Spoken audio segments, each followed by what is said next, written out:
Welcome to episode 4 of Money Can Buy Correct. এবার আমি share করব আমাদের বালি সুইংয়ে স্ক্যাম হওয়া থেকে শুরু করে উবুদে কত টাকা খরচ করলাম, কেন খরচ করলাম, সবকিছু। Let's go. উবুদে আসার পর আমার জ্বর হালকা কমায় একদম ফুল অন এনার্জিতে ছিলাম। সেটা তো এই কভার দেখে তোমরা বুঝতেই পারছো।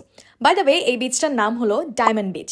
বালির একটা ফরগটেন অর নেগলেক্টেড বিচ বলা যায় এটাকে, বিকজ এই বিচ এরিয়ার আশেপাশে যত বিজনেস হোটেল, স্পা, দোকানপাট যাই আছে 90% অফ দেম আর ব্যাংক্রাপ্টেড, যার কারণে এরিয়াটা টুরিস্ট ও লোকালদের জন্য 100% সেফ না, অ্যান্ড প্রপারলি মেনটেনেন্স না থাকায় ইটস কোয়াইট নোংরা। মানে আমাদের তো মাথা ব্যথা হলো কন্টেন্ট বানানো নিয়ে। ভাবছিলাম ওখানে ক্রাউডই হবে না। তোমরা জানো আমার গিয়ে কি ফিল হয়েছে? যে আমি বাংলাদেশের কোনো ক্রাউডের একটা রাস্তায় দাঁড়ায় ভিডিও বানাচ্ছি, অ্যান্ড সব লোকজন হা করে তাকাইছে। ইয়াপ। তো ভিডিওটা বানানো শেষ করে একটা পসা ওয়াশরুমে যাই, যেটার জন্য আবার টাকাও খরচ করা লাগে। গিয়ে ঝটপট চেঞ্জ করে ফেলে সোজা চলে যাই বালি সুইং ট্রাই করতে। বসতে যাচ্ছি সুইং এ।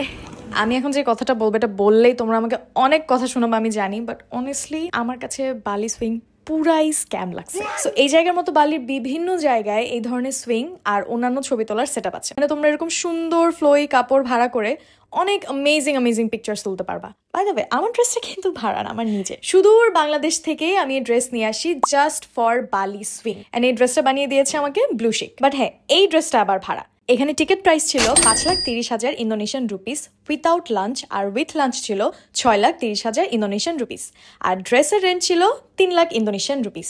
এই পুরা প্যাকেজে অনেক ধরনের সেট আপ ছিল, অ্যান্ড সবগুলা সেট আপে পিকচার্স তুলতে হাফ এন আওয়ারের মতো সময় লাগে। সন্ধ্যা হয়ে যাওয়ায় অনেক অসাধারণ লাইটটা আসলে আমরা পাই নাই। সব শেষ করে আমরা জাস্ট এক রাত থাকার জন্য চলে আসি সারিভিলায়। বালিতে অ্যাকোমোডেশনের খরচ কিন্তু আমার কাছে রিজনেবলি মনে হয়েছে, ঠিকঠাক। ও শুধু এক রাত কেন থাকলাম সেটা জানার জন্য যে ভিডিওটা শেষ পর্যন্ত দেখতে হবে। তারপর সকালে ব্রেকফাস্ট শেষ করে চলে যাই দ্য ফেমাস তামাম দেদারি রেস্টুরেন্টে।